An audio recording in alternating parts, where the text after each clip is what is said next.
Yeah, there. That should do it.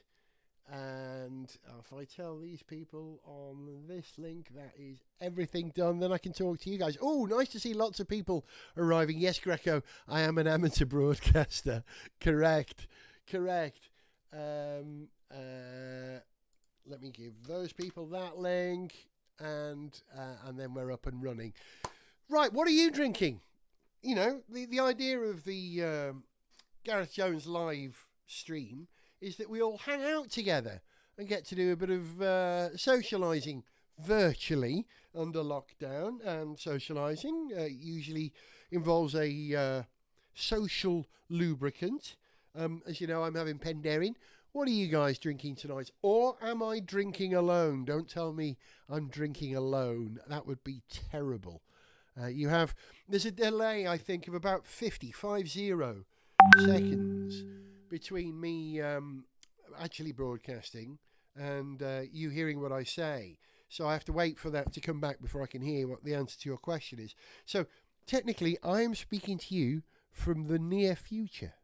50 seconds into your future. It's like something on Doctor Who, isn't it? Okay, Michelle Nesbitt is the first to reply. She says she's on the strong stuff. Coffee. Anne Ashmore, rhubarb and custard cider. Lovely. Really? Is there such a thing as rhubarb and custard cider? That's insane. I like cider. I like rhubarb and custard, but rhubarb and custard is either a pudding or something that people used to do at raves in the 90s, isn't it? Greco is on Gwyn D. It's a Welsh version of Guinness. As sold at the Shillelagh. As sold at the Shillelagh. Oh, I know that is. Ha ha! Just worked out who Greco is. Good evening, Alex. Hello, Mucker. How are you? Round the corner. Yes, the old Shillelagh is a pub of choice that I enjoy in Stoke Newington with my friend Alex and DJ2K.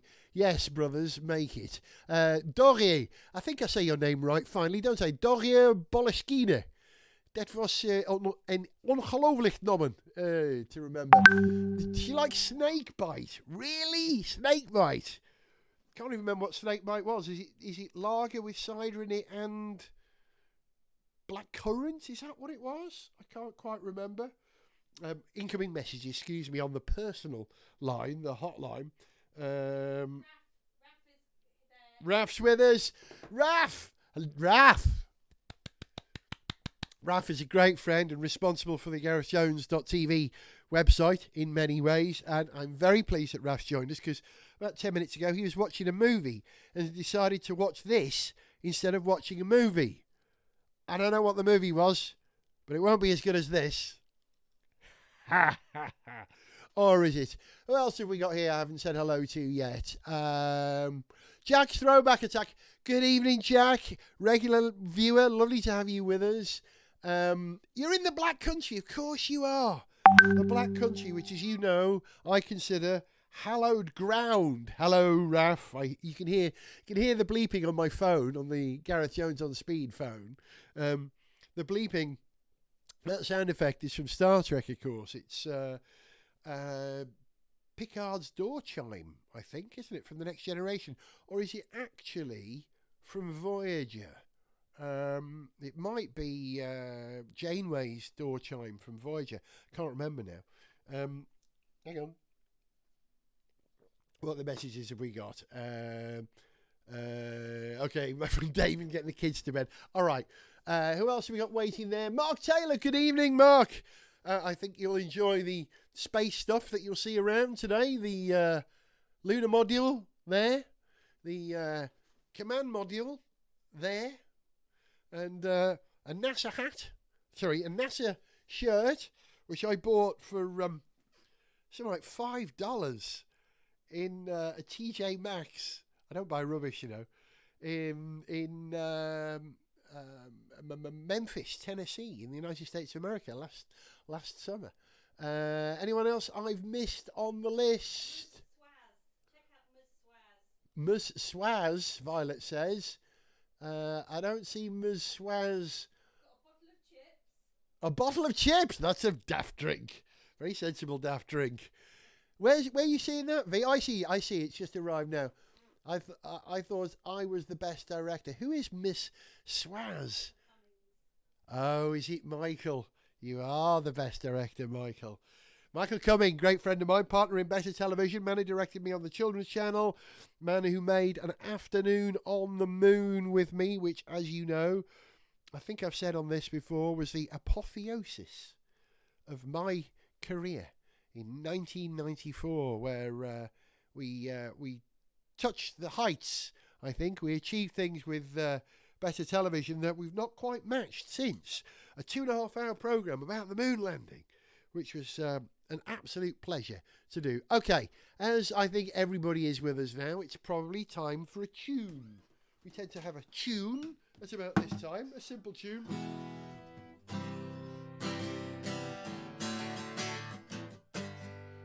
La da da da da da da da da da.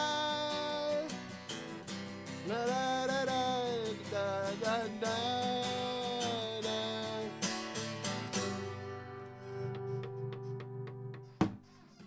You know what that one is, don't you? You know what that one is. Who was it? Somebody asked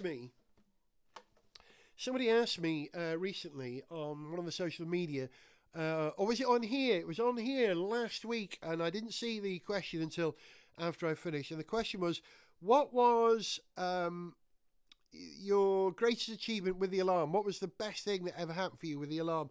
I'll tell you, it was in January this year, when the alarm do the gathering in Llandudno, and I was invited up to play bass on 68 Guns. Now, I've played a little bit of guitar, a little bit of bass with the alarm as a guest occasionally on the Sigma tour last year. Just a bit of fun, playing one chord and jumping around the stage. But to be able to play bass on 68 Guns, the big hit, that was quite a thing. And I think I got away with it. Just about got away with it.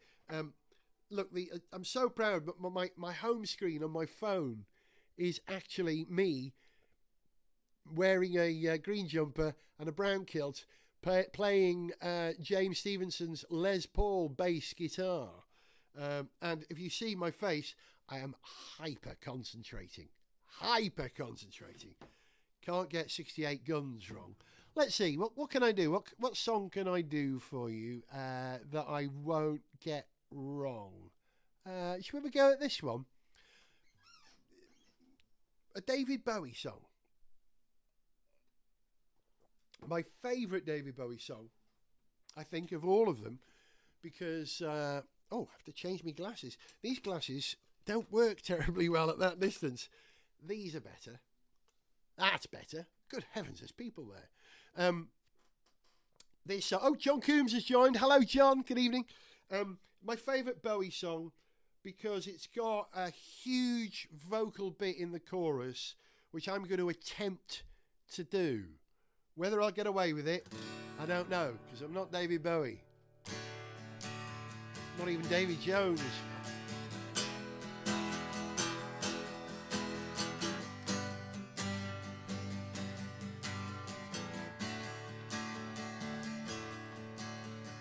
In the event that this fantastic voyage should turn to erosion and we never get old, remember it's true, dignity is valuable and our lives are valuable too.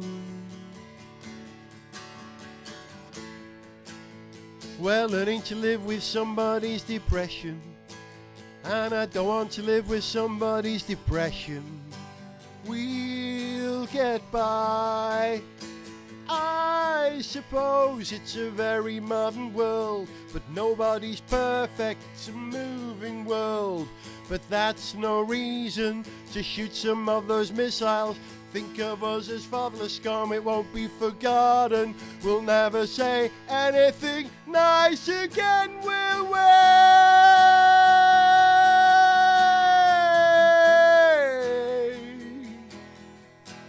And the wrong words make you listen. in this criminal world.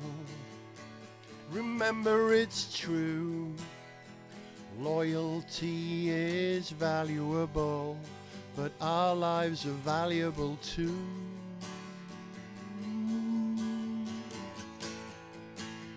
Well, learning to live with somebody's depression, and I don't want to live with somebody's depression. We'll get by, I suppose, but any sudden movement, and I've got to write it down. They'll wipe out an entire race, and I've got to write it down. But I'm still getting educated, and I've got to write it down. And it won't be forgotten, she'll never say anything nice again. How can I?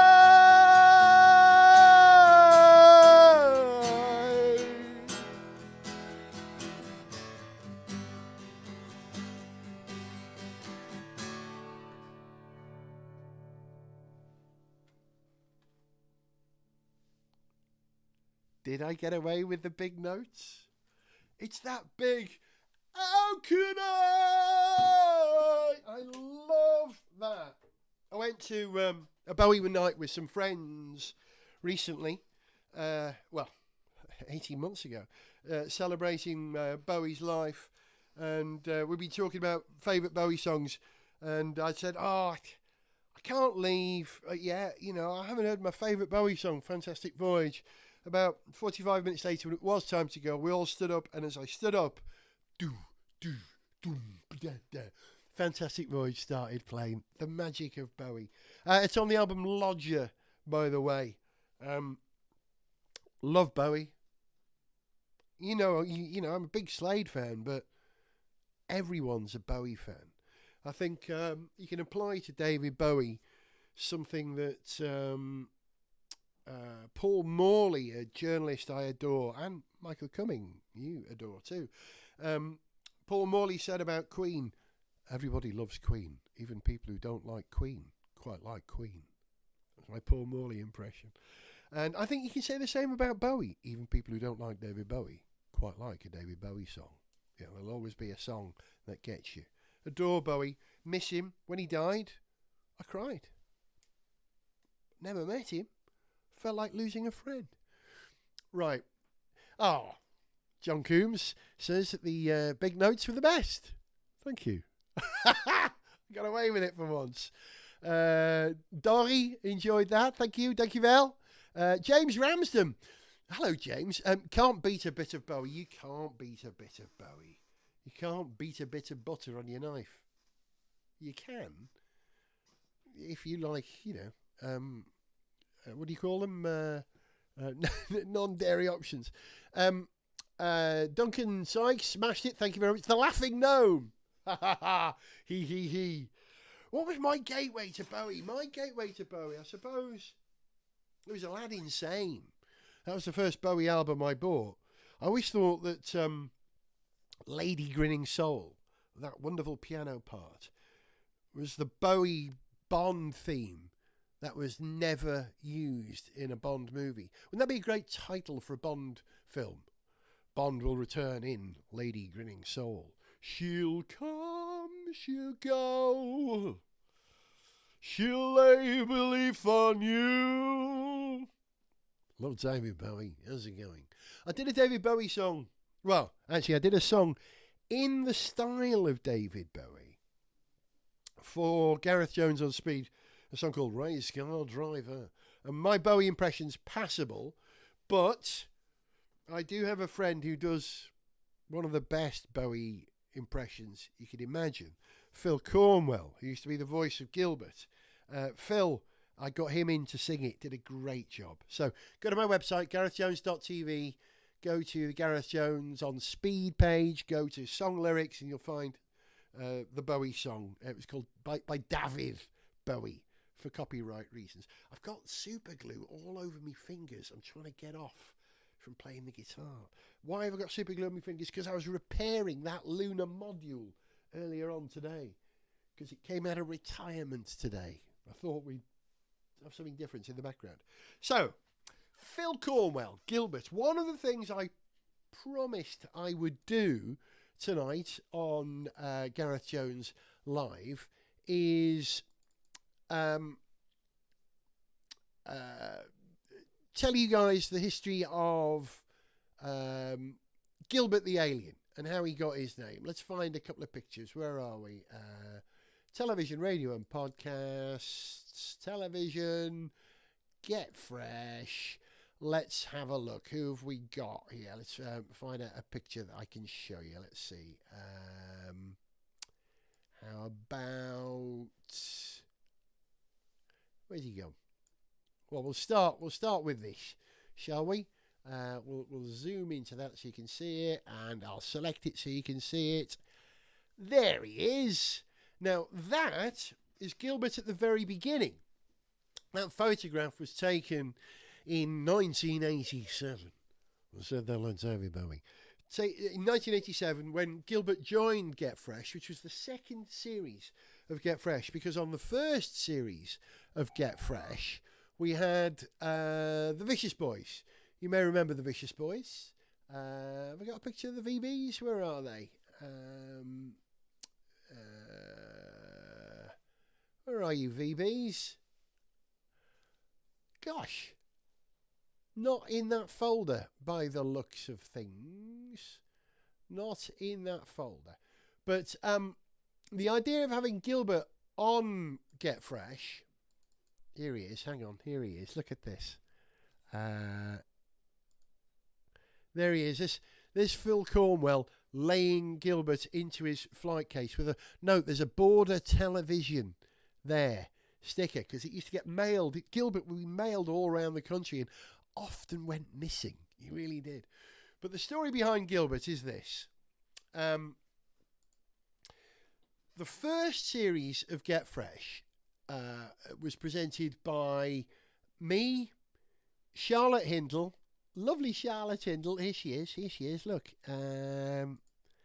Charlotte, and there's Carmen, who was on the second series. So hang on, I'm going off topic here. Hang on. The first series was me, Charlotte Hindle, the Vicious Boys, and here they are. There they are, the Vicious Boys, and there's Andy with the blonde hair and Angelo with the dark hair. Two great mates, and we had an awful lot of fun on Thursday nights before we started rehearsal on Friday. We had a thing called the Thursday Night Club, and I had many happy nights with those gentlemen. Lovely guys. So the first season of Get Fresh, 1986, was produced by a guy called Tim Edmonds. Here he is, Tim Edmonds, my great friend Tim. And you know that is. There's the man who was my manager at the time, the late Peter Buckle, Nigel Twist from The Alarm. His dad, well, his stepdad, Peter, who used to manage 17, became my manager. And there's Tim, who was essentially one of the two people who got me the job on Get Fresh, gave me the job on Get Fresh. But at the end of the first season, the Vicious Boys had done Get Fresh and wanted to move on. They had other things to do, didn't want to do the second season. So we had the task of replacing the Vicious Boys. And we had to find someone, a way of doing this. Now, we had a new producer as well, a chap called Mike Forte. Let's have a picture of Mike Forte, shall we? So you know what I'm talking about. I know I can find a Mike Forte picture for you without too much difficulty, I hope. I say that. Why can't I find all the pictures? I should have prepared, really, shouldn't I? Should have got them ready. Here we go, Mike Forte. Mike Forte, there he is. This was when we were in Great Yarmouth, I think, when Harry Enfield was a guest on the show, if I remember. But there's Mike Forte, lovely chap. Used to be a producer at the BBC, very talented man. When he came in to produce the second season of Get Fresh in 88, he had the task of replacing Gilbert. He said to me, "What do you think we should do? Should we have an alien?" He suggested to me. I said, "Yeah. It's a spaceship. It makes perfect sense that we have an alien on board. And it gives us a bit of a backstory, you know, in between being in, you know, Carlisle and Glasgow and Cardiff and Weymouth. we could be off in outer space visiting alien planets, and we picked up an alien. So I said, yeah, but we can't have like a cute alien. It must not be a cute, fluffy thing, because that's not Get Fresh. If you look at the design of Get Fresh, it was pretty hardcore. Let me show you. Here's the spacecraft, if you like, the Millennium Dustbin. There it is. Look at it, dark, and these pipes on it were kind of like Giga design from Alien, and the whole thing was inspired by Alien, designed by a wonderful designer, Peter Benjamin, who works for Tyne-Tees Television, who were in charge of the central unit of Get Fresh. It was a dark, cool thing, Get Fresh. It wasn't like bright kids' TV, dungarees and fluffy jumpers. It was dark and horrible. So I said, if we're going to have an alien, it's got to be horrible, or it's got to be cool or hard. I think it should be black, I said.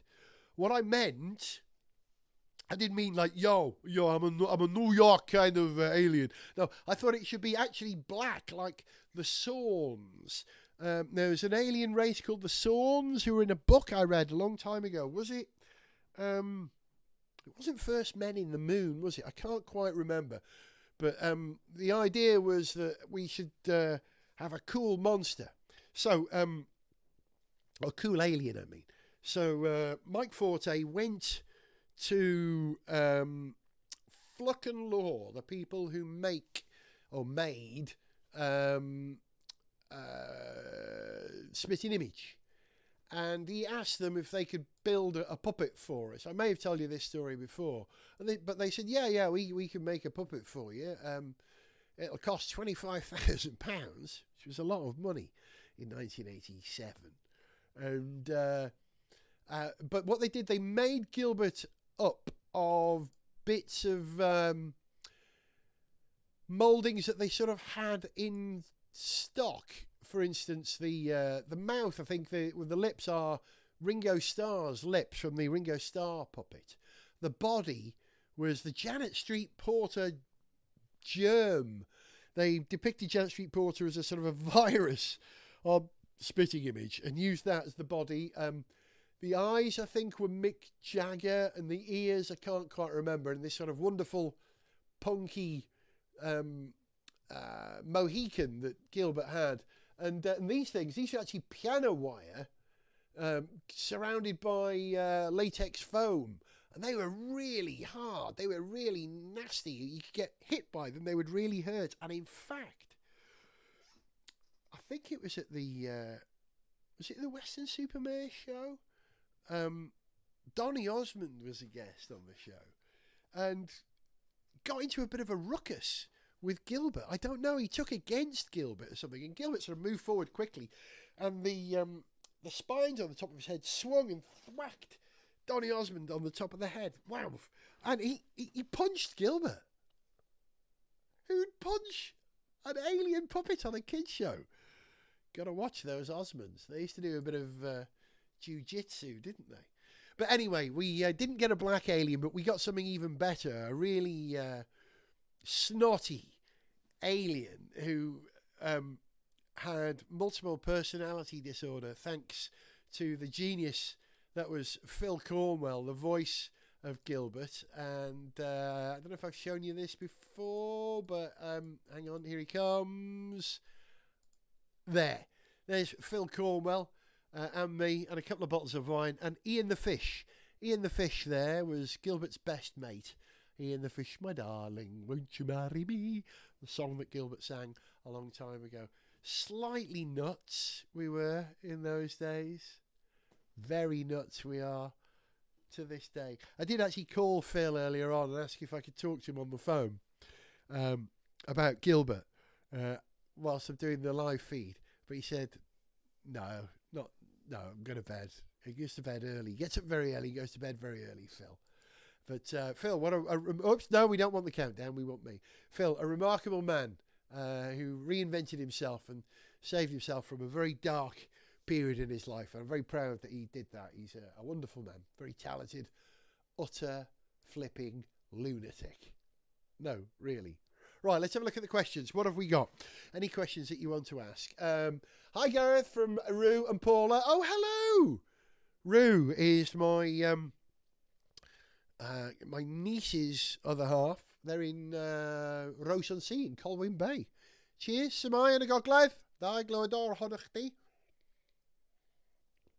Tintin, I can see you're there. A rocking kitten. I love having the Dutch people online. Makes me so happy. Who's this? Deuce Deacon Reviews. Oh, sorry. It's the same one as you. Drew again. Steve Summers. Oh, Steve. Canny lad. How are you? You managed to hook up. I'm so glad. You and Carol.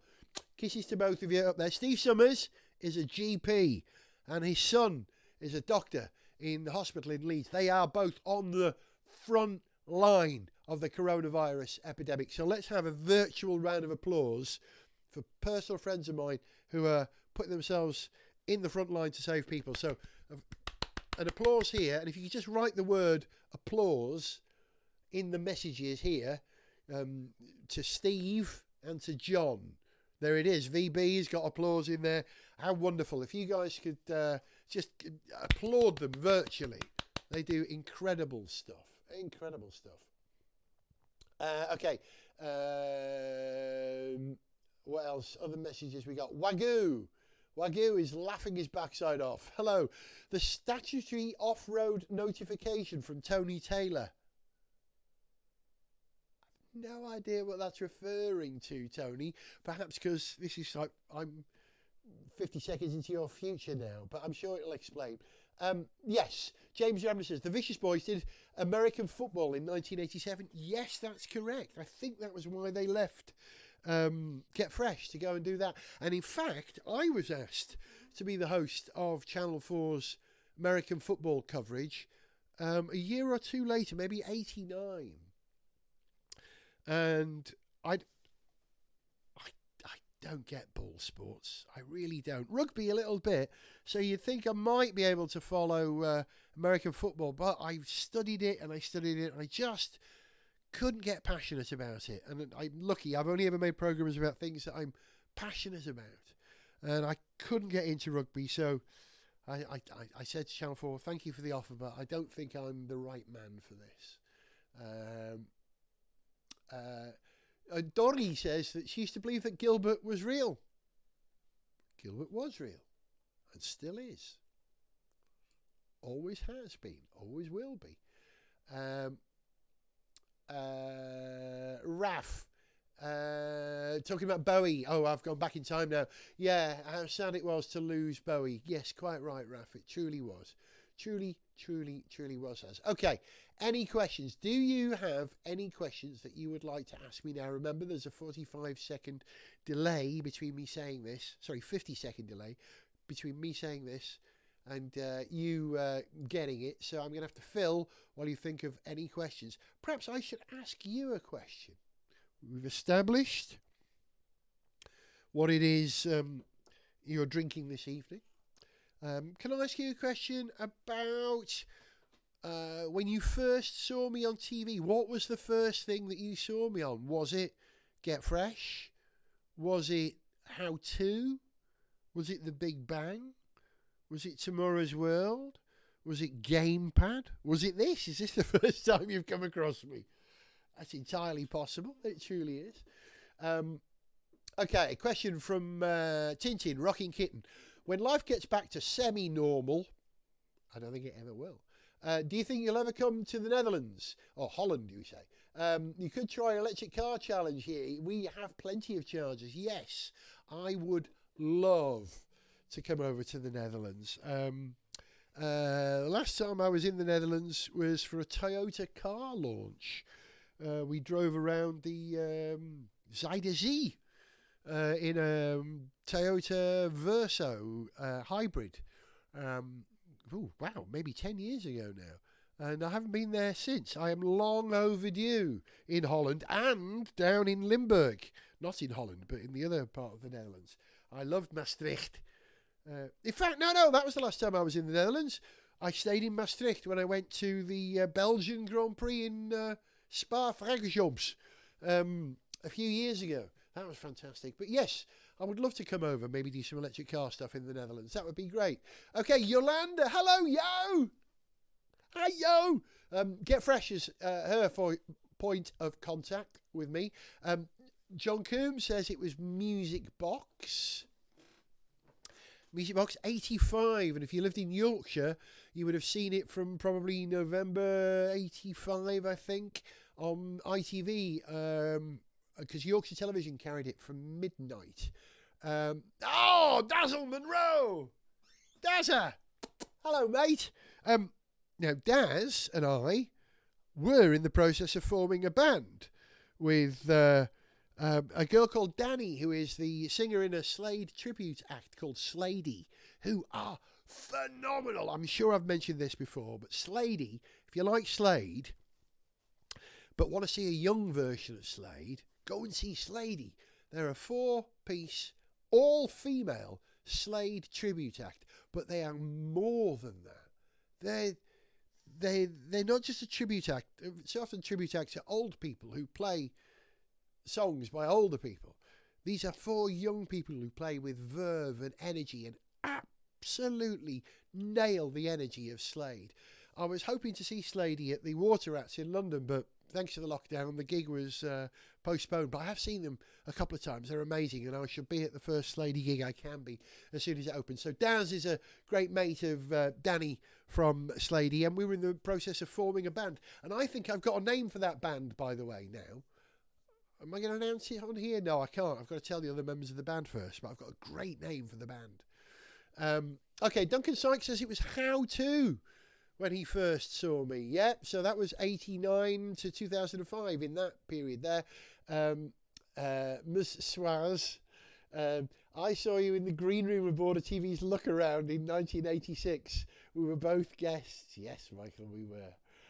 After a short delay, we became firm friends ever since. Yes, we've been great mates and have collaborated on not just television projects, that's my friend Michael, but also musical projects as well. We did a song for Gareth Jones on Speed about the Jensen Interceptor, which I was very proud of.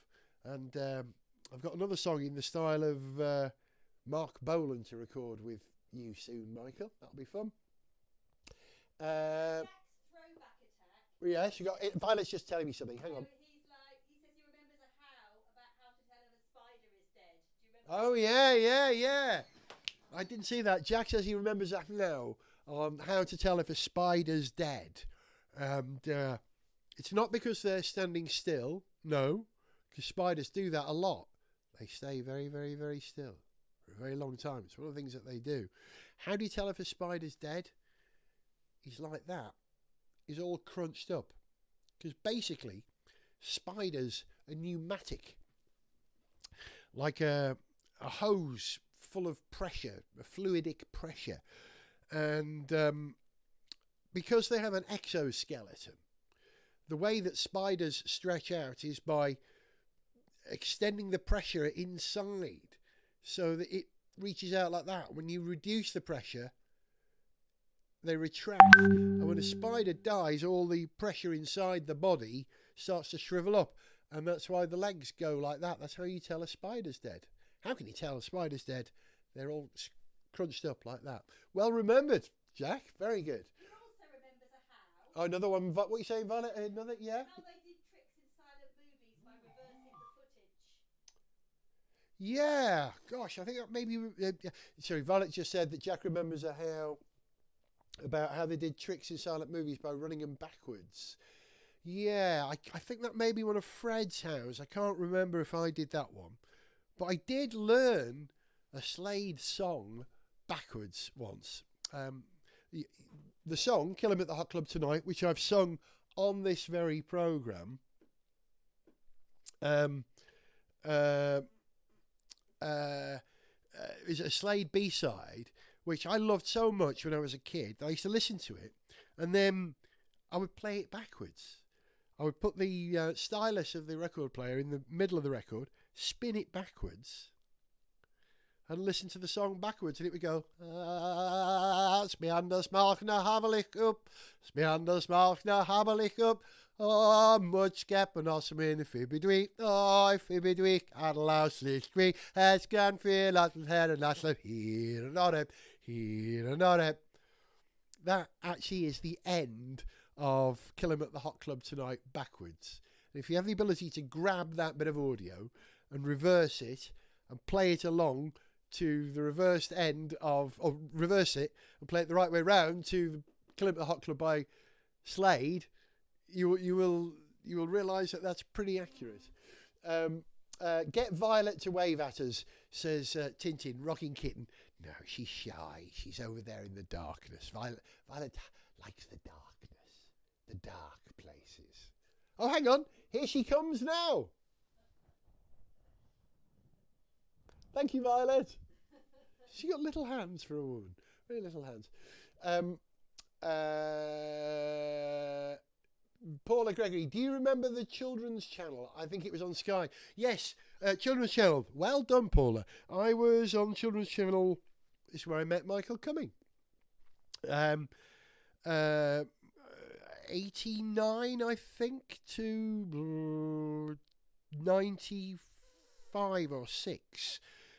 We used to do a show called the TCC Club, which I realise is now a mistake. I realised this the other day. I was on a show called the TCC Club. What does TCC stand for? The Children's Channel. So the show was called the Children's Channel Club. It's like people who say they're going to a bank machine. What do they call it? An auto teller? What do we call bank machines? There's a name for them, isn't there?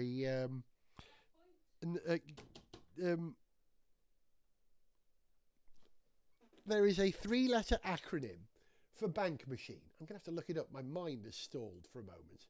Hang on. ATM. That's the word I'm thinking of. Auto teller machine. People say, I'm going to an ATM machine. Don't need 2 machines. Yes, the Children's Channel Club wasn't even a real club, Michael Cumming. You're absolutely right. It was just a tautology. Yes, Doy, it was tautology. Yeah, the Children's Channel wasn't even a real club. It was just a basement in Shaftesbury Avenue. Yes. Let's have a look. Thanks for the mention. Okay, actually, I remember Dave Ward asked me a question before the show and asked me to answer this question. If I could be a teammate of any Formula One driver, because Dave is a great mate who likes motor racing, like me, and invited me to go karting with him a few years ago, and we won. We actually won a karting event and raised thousands of pounds for Macmillan charity. Fantastic, together. But Dave asked me, if I could have a teammate, Formula One driver, who would I choose of anyone? Well, I wouldn't choose James Hunt because we'd be drunk all the time together. Love James Hunt. Wouldn't choose Jackie Stewart because he would just be telling me about how unsafe it is what I'm doing, and if I put an egg in a bowl on the bonnet of the car and drove it very carefully without upsetting the egg, that would be much more interesting. No, sorry, Jackie. Too boring. I wouldn't have Nigel Mansell because Nigel Mansell talks about himself more than I do. That's a lot, isn't it? So I know I've only chosen British racing drivers. I wouldn't have Lewis Hamilton because Lewis, I don't get rap. Sorry, I just don't get rap. But I would choose. Hang on, bear with me. Where is it? Little box. Right, bear with me 1 second. Lumpty tumpty tumpty tum, rumty tumpty tum tum, rumty tumpty tumpty tum, rumty tumpty tum, rumty tumpty rumty tumpty rumty tumpty tum. Got it. Found it. What I was looking for. I would choose this man, Damon Hill. I love Damon Hill. Damon Hill is my all-time favourite racing driver. For 3 reasons. Number one, I discovered him before he was in Formula One, whilst I was working at Musirox, making a documentary about a building where Howard Devoto from Magazine worked. And I met this PR company there who were handling Damon Hill's PR. I went, Damon Hill? No relation to Graham Hill. Oh, yeah, he's his son. Wow, that's interesting, I thought. And so I followed Damon's career before he got into Formula One, when he was in Formula 3000. And I followed his journey from zero to hero. Because, of course, when he arrived in Formula One, he had a 0 on his car and became number 1 world champion. And cried when he became world champion. It was fantastic, absolutely fantastic. I've got a lump in my throat and I've got to stop now, said Murray. And I like Damon for 2 other reasons. He's almost exactly the same age as me, almost exactly, so I can identify with him. He was the first Formula One driver I ever heard talk on television about something other than Formula One. He has a son. His oldest son has Down syndrome. And Damon Hill is a great advocate, as is his wife, Georgie, for the rights of people with Down syndrome. I know many people with Down syndrome in my life who I love with a passion. I'm with Damon. I believe people with Down syndrome can make an absolutely valid contribution to society, and they bring something to a room that neurotypical people lack. There's a sense of love and joy when you meet someone with Down syndrome, which I cherish. And one of the nicest moments in my entire life, getting quite emotional thinking about this, was in Bangor in North Wales doing Children in Need a long time ago. And I walked into a room where there was a band playing on stage, and most of the people in this band had Down syndrome. And they're a great band, noisy all over the place, fantastic. And as I walked in, one of them said, "Skaz top!" Welsh people with Down syndrome, how cute's that?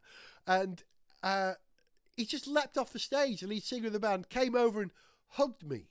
And then the rest of the band just stopped playing in the middle of a performance, came over, and I was in this mass scrum of love from a group of, I don't know, more than half a dozen people with Down syndrome who were so thrilled to see me. And I was more than thrilled to see them. Fantastic. So Damon Hill. Why? Hero to zero. Keen on the rights of people with Down syndrome like I am. And actually, I met Damon a couple of times. I think I've met Damon about 4 times now. I've interviewed him on Gareth Jones on Speed. But the first time I met him was in the paddock in Imola, in the San Marino Grand Prix. And we got into a conversation about Magazine, because he's quite a good guitarist, Damon Hill. He actually played on a Def Leppard track, I believe. We had a conversation about the band Magazine. Do you remember Magazine? Where's my pick? Hang on. If I can play this, I don't know. Was it?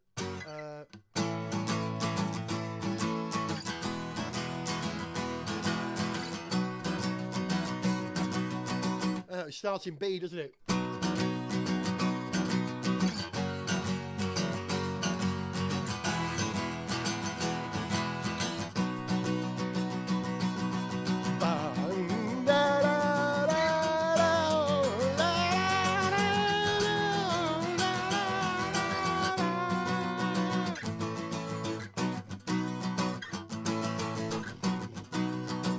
This and nothing must be the same.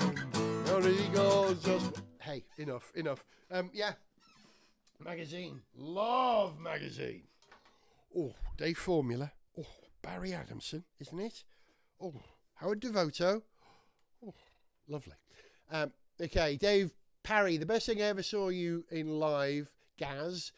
Who's this Gaz? Oh, was the Tommy Cooper show. In theatre. Oh, it's Dave Parry from Holywell. Hello, Dave Parry. How are you?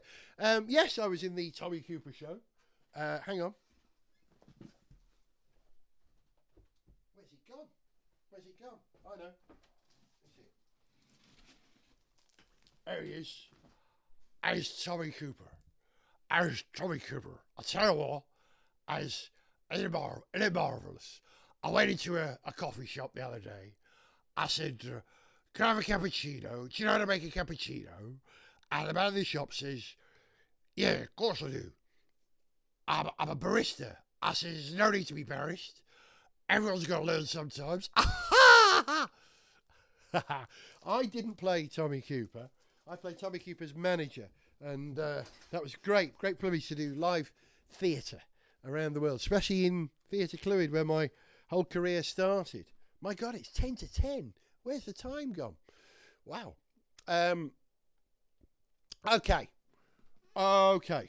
I said I was going to feature the work of a certain artist in this episode of Gareth Jones Live today. And it's a man who I've been a fan of since, I think, probably 1979, 1980. Do you remember a band called Dexy's Midnight Runners? The original lineup of Dexys. Before they became, the Come On Eileen Irish fiddle band, they were a sort of a soul band. They wore donkey jackets, woolly hats. They made a noise like I'd never heard before. My first ever professional gig as a roadie was for 17, the band who became The Alarm, supporting Dexys in Huddersfield Polytech, I think it was. Was it Huddersfield Town Hall? Huddersfield Polytech. And I remember seeing Dexys in rehearsal and never having heard soul music or live brass before, and changed my understanding of the universe. And the guy playing bass in that band, a Rickenbacker 4001 stereo bass, that was the bass I wanted. It was a chap called Pete Williams, who contributed more than just playing the bass to the band. Definitely had a hand in the whole aspect of the band, from the songwriting to the attitude, the backing vocals and everything. And over the years, Pete left Dexys and moved on to form a band called The Bureau, and then was in the Blue Ox Babes, and eventually started recording under his own name, Pete Williams. And I made contact with him when I discovered his music, maybe 12 years ago now, maybe something like that. And we struck up a firm friendship. And I go and see Pete Williams. It's one of the few things Violet and I agree on, isn't it? We both adore Pete Williams. We agree on a lot of things, but we definitely agree on Pete Williams. And Pete's voice is like velvet. So good that I thought this guy deserves more attention. So I wrote a song in the style of Pete Williams for my car podcast, Gareth Jones on Speed. And I recorded the demo, but I can't sing like Pete Williams. I'd written this song called Breaking Bad, which equates being a Formula One team manager to the role of, what was he called? Heisenberg. What was the name of the guy? Walter White, wasn't it? Walter White in Breaking Bad.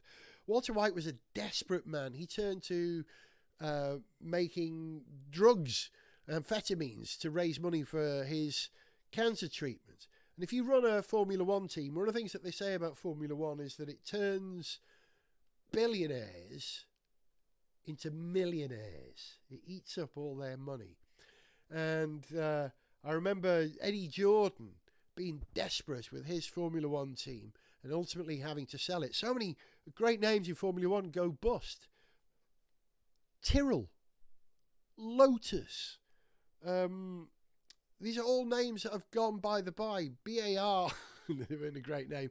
But, even the great names can struggle and go under. Jordan, we lost them. They've been renamed 5 times. And so I wrote this song about how being a team owner was like being Walter White in Breaking Bad. And I got the mighty Pete Williams, there he is, to sing it. This is a song I'm amazingly proud of. It's Pete Williams versus Gareth Jones on Speed, Breaking Bad. I hope you can hear it.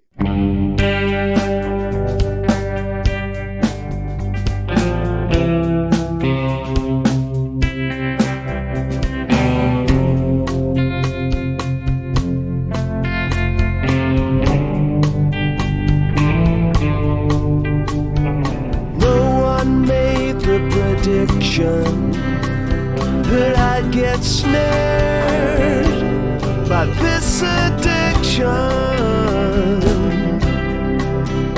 I'm committed now, I've read the book. Time to plot and time to cook, but I'm running out of money. We spend more than we had. I'm thinking of selling everything. I feel like I'm in Breaking Bad. I've come to a point now. I've hid the truth from my wife. Coming to think of it, the truth is I've been lying all my life. Start your own team, be your own boss. What's the worst thing that could happen? I could be stripped clean, I could make a loss. End up chasing dragons, but we're running out of money. We spend more than we have.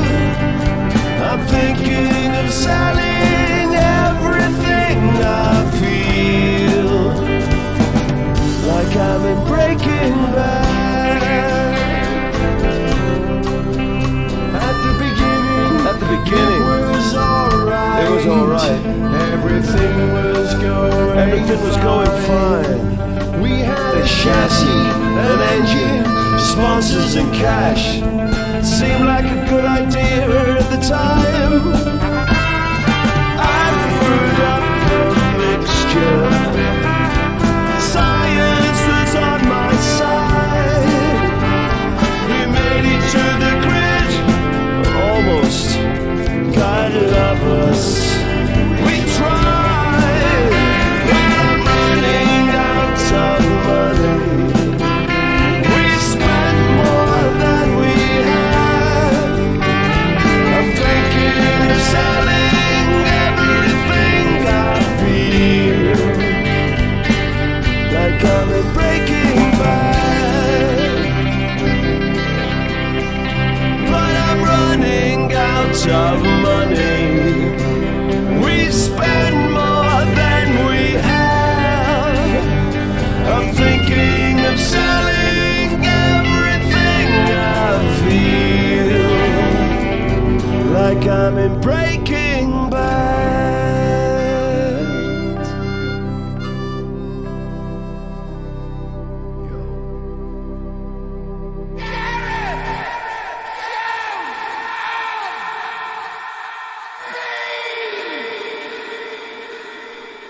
God, I love that man's voice, Pete Williams. God, simple song. I'm running out of money. It's just C to G to F. Thinking of selling everything I feel like. I'm in Breaking Bad. Come to a point now. I've hid the truth from my wife. Coming to think of it, the truth is I've been lying all my life. Start your own team, be your own boss. What's the worst thing that could happen? Etc. etc. I am forever grateful to Pete Williams for singing that song for me. Unbelievable. I may actually have to write another song so he can come and sing another song for me on Gareth Jones on Speed.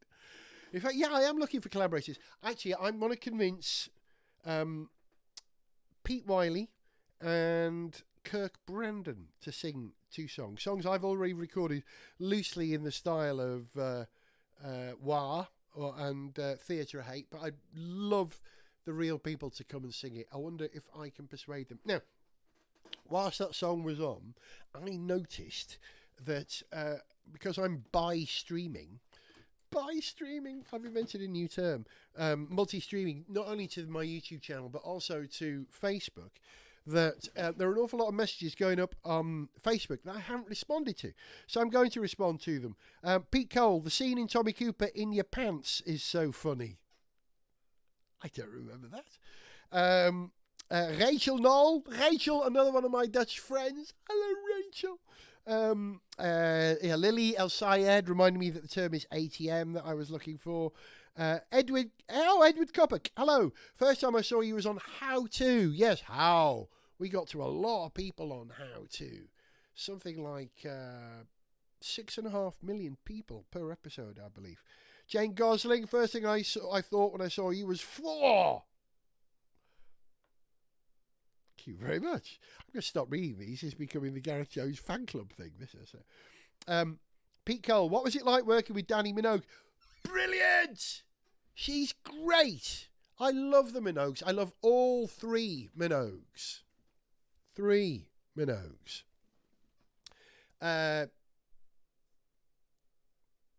Danny was on, what's it called? It's Not Just Saturday. We spent 3 months together at a time when she was, she just got divorced from, or was in the process of getting divorced from her husband at the time, and needed a mate. And I'm very proud to say that I was her mate. We were good pals, but she's worked so hard. The Minogues are absolute television professionals. They work so hard at rehearsing and getting things right. That's brilliant. Kylie was the first Minogue I met. She was on Get Fresh when we were in Inverness in 1987, I think it was.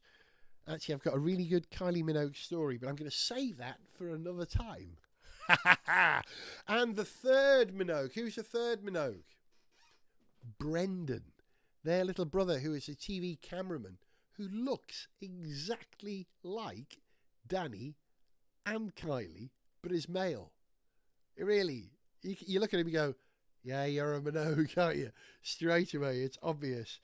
Alec Williams says, How To was a great show. Yes, it wasn't How To, T-O, it was How To, number 2, because it was a second generation of How, like Star Trek, The Next Generation.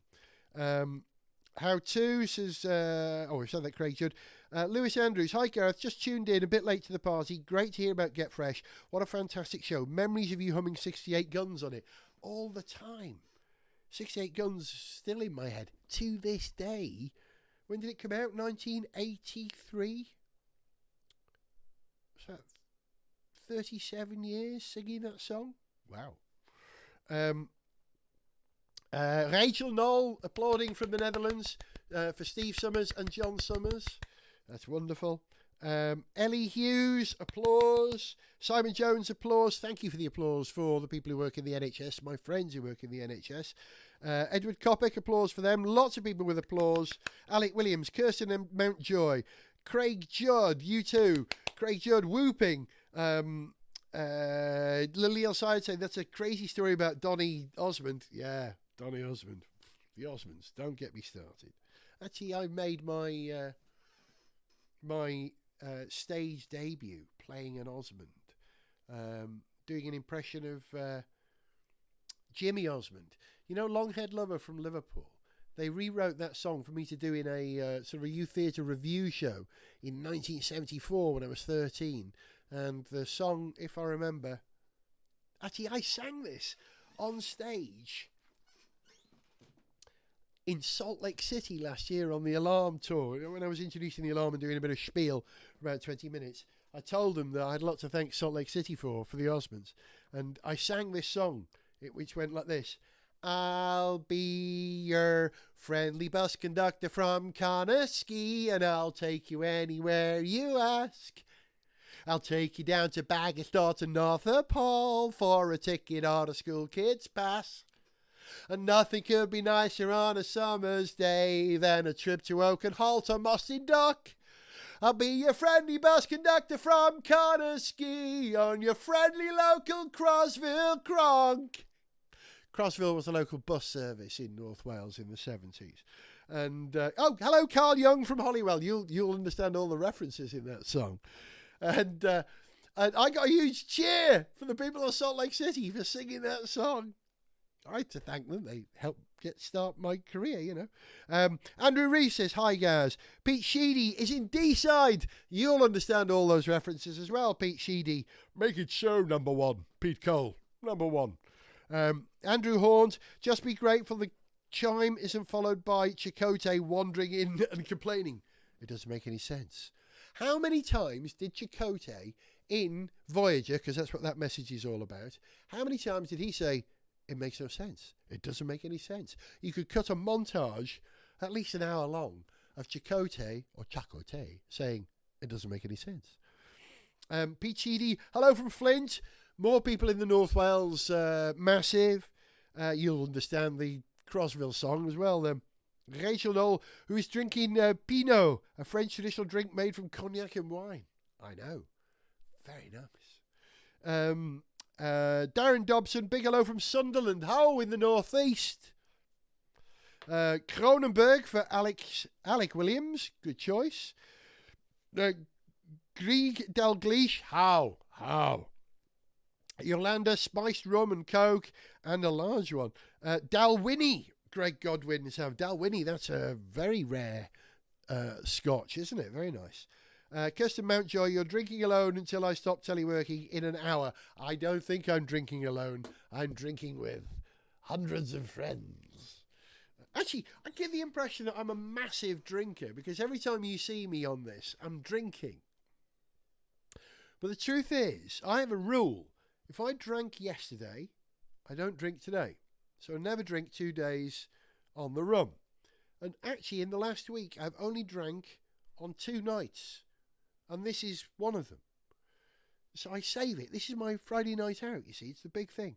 Jane Gosling, hi guys. Love you since you made my Saturday mornings on... She's on the Jaeger bombs. That's hardcore. Jaeger bombs. Oh yes, Rachel Knoll spotting that I still have the yellow Eurostar on my hat. Abso-flipping-lutely. European first. Welsh second.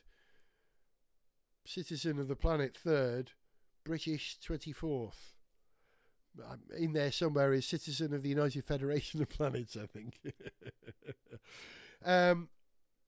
Everything comes back to Wales, Lily El Sayed observes. Yes, it does, yes. Have I ever mentioned that Buzz Aldrin's family were Welsh? Lager for Colin Moore.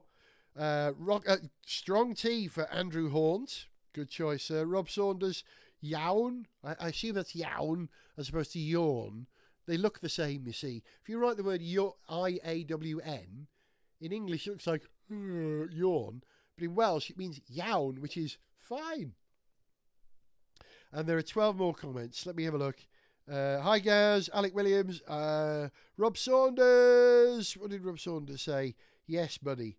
There we go. Right. That's it for all the people on there. What's this? We've got a message from Pete Williams. No, message from Pete Williams on the chat. Yeah. Where is it? What does he say? A pleasure, mate. Oh. Pete Williams said, a pleasure, mate. I'm such a fanboy of Pete Williams. I am so excited to count him as a friend. I love his work. I am privileged that he sang a song for me. It's 10:10. It's probably time that I wrap this up, isn't it? Any messages on there? By the way, if you haven't heard Pete Williams' music, go to his website, which is petewilliamsmusic.com, and order any one of Pete's 3 albums. If I've got a favourite, I'm just going to say the second one for now, Roughnecks and Roustabouts.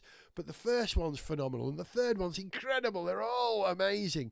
But do me a favour, choose one of those 3 albums, listen to it, and if you don't like it, I will give you your money back. Serious. Absolutely serious. Order one of Pete's albums. It's so good. There's nothing in it for me other than I believe Pete should be heard by the whole world. Greatest talent I know by some margin. Okay. Yeah, some Formula One chat there. Old Pulteney. What's Old Pulteney? That's a top shelf classic. Right. Shall I finish with a song?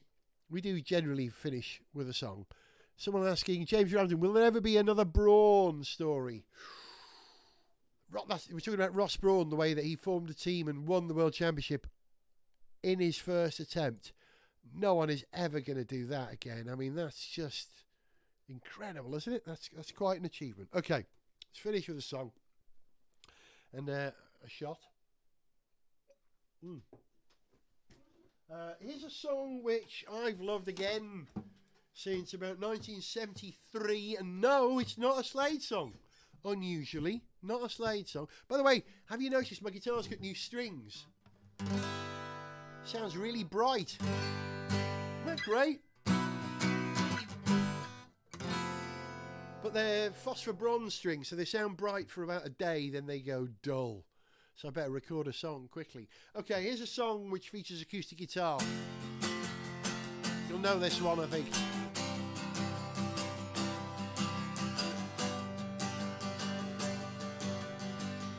You've done it all. You've broken every code and pulled the rebel to the floor. You spoiled the game, no matter what you say. For only metal, what a bore. Blue eyes, how can you tell so many lies?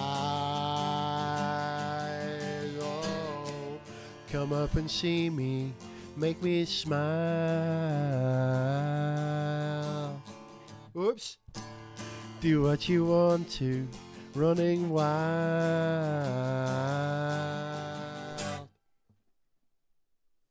There's nothing left, I'll run and run away. Maybe you'll tarry for a while. It's just a test, a game for us to play. Win or lose, it's hard to smile. Resist, resist. It's from yourself you have to hide. Oh, come up and see me, make me smile.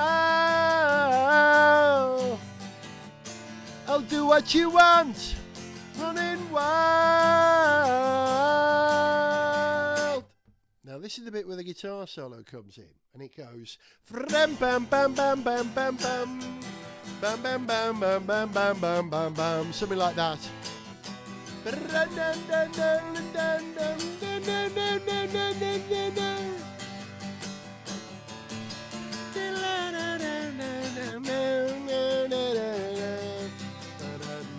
I'm just making it up now.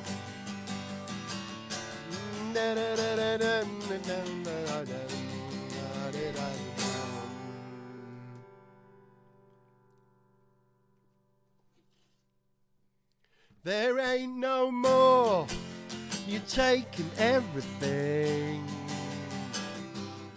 Whoa! I'll do that again. There ain't no more, you're taking everything.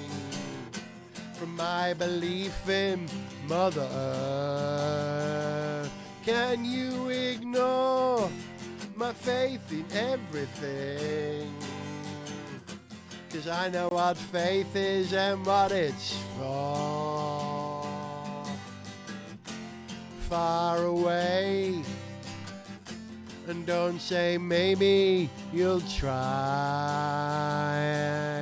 Oh, come up and see me, make me smile. I'll do what you want, running wild. Ooh la la la, ooh la la la. Oh. come up and see me, make me smile. I'll do what you want, running wild.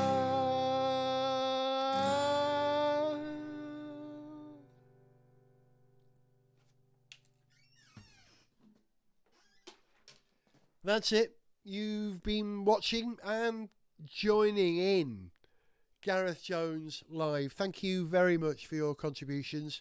I wouldn't do this without being able to read your words there and your support and loveliness and your company. I won't do the whole stay safe during lockdown thing, but what I will say is be good, have fun, and I will finish with a traditional freeze frame whilst reminding you. I can see the messages coming in. Thank you, everybody. I'm glad you've enjoyed it. I love doing this. Please, if you have enjoyed this, tell your friends, share. Let's get this out to a wider audience. The more, the merrier. I'll be back next week for another lockdown live stream. I was Gareth Jones. Here comes the freeze frame.